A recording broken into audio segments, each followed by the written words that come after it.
మాట్లాడక పోయాను. ఇప్పుడు వచ్చాను. ఇల్లు ఎట్లా ఉందో ఏమో. మీ ప్రియమైన పని మంచి వచ్చింది.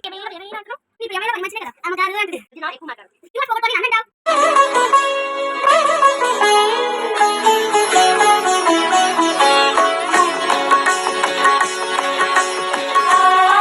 వీళ్ళు ఎప్పుడు చూసినా గొడవ పడుతూనే ఉంటారు. అంటే మనం రాకపోతే ఇంకా ఎక్కడనే ఓడుకొని చచ్చిపోతాయి.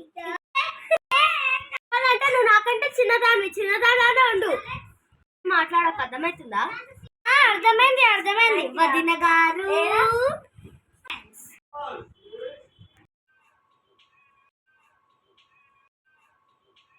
ఓవరే మా అమ్మని పట్టుకొని కొట్టడానికి. ఏందిరా పెద్దలను పట్టుకొని అలా చేస్తావు? పెద్దని పట్టుకొని అలా పడేస్తావు. మా అమ్మ నువ్వు పట్టుకుంటే నేను అట్లా కొడతా.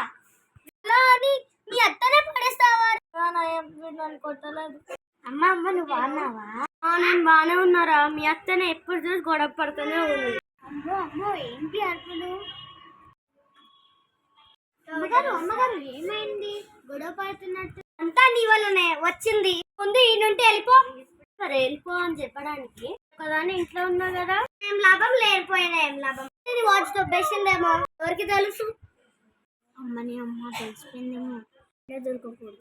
అమ్మగారు మా ఇంట్లో చిన్న పని ఉంది, వెళ్ళేసి వచ్చి. ఆగు.